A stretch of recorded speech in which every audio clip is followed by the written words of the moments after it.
My name is Laura Bulmer. I'm a second-year student in the Genetic Counseling Master's Program at UNCG. My capstone research study focused on self-awareness among genetic counseling graduate students. Genetic counselors are health professionals who counsel patients and families about risks for genetic conditions, and this work can be mentally and emotionally challenging. Genetic counseling students see patients in clinical rotations while also taking classes and completing research projects, which means they're faced with the stress of both the profession and graduate school. Research suggests that self-awareness may help students handle their stress and anxiety, which could ultimately improve patient care. The purpose of this research was to assess current levels of self-awareness in genetic counseling students and describe current practices of self-awareness in genetic counseling graduate programs. We used a mixed method survey that included two validated scales, the Self-Reflection and Insight Scale, or SRIS, which measures self-awareness, and the Mindfulness Attention Awareness Scale, or MAAS, which measures mindfulness. And mindfulness is a form of self-awareness. The SRIS has two subscales that assess self-reflection and insight, which are two major components of self-awareness.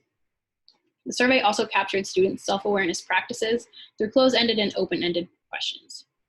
The survey was sent out via email to all currently enrolled genetic counseling graduate students in the fall of 2019. Data analysis was both quantitative and qualitative.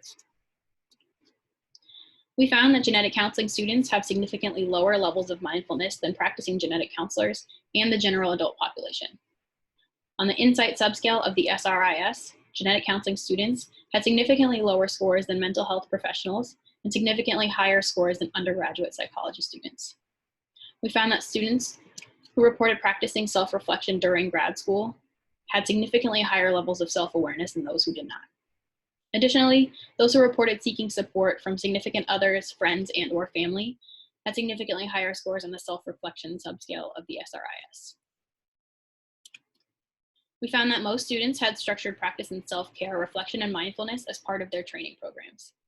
Second-year students who reported having incorporated mindfulness practices had significantly higher levels of mindfulness than second-year students who did not. Some of the specific types of practices that students reported included group discussions, workshops, lectures, and in-class exercises. The majority of students who reported having structured practice in these areas reported benefiting from this practice.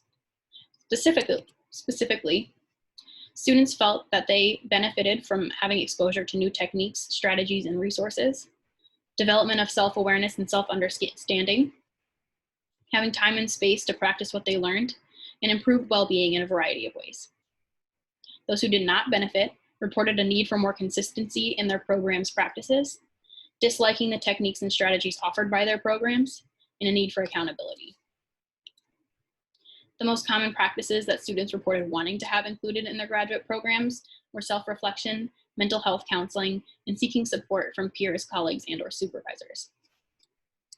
Students suggested that programs implementing these practices have their practices be consistent, required, and structured, that they emphasize mental health, expose students to practical techniques, provide access to resources, give students encouragement and support, and identify barriers to implementation, such as time constraints and students' resistance to uptake of these practices.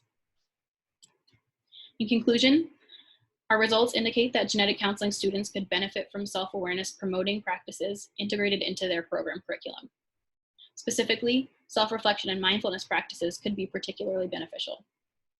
If programs do wish to implement these practices, varying strategies, techniques, and resources could improve student uptake. Additionally, we found that supporting students' mental health may be helpful for improving the student experience, especially since it was found that students were more likely to reduce participation in more active self-awareness practices like physical activity and mental health counseling once they got to grad school. In the future, it will be important to assess the impact of integrating specific self-awareness practices into genetic counseling program curricula and understand the perspectives of program directors and national governing bodies towards incorporating these practices. Thank you very much for your time.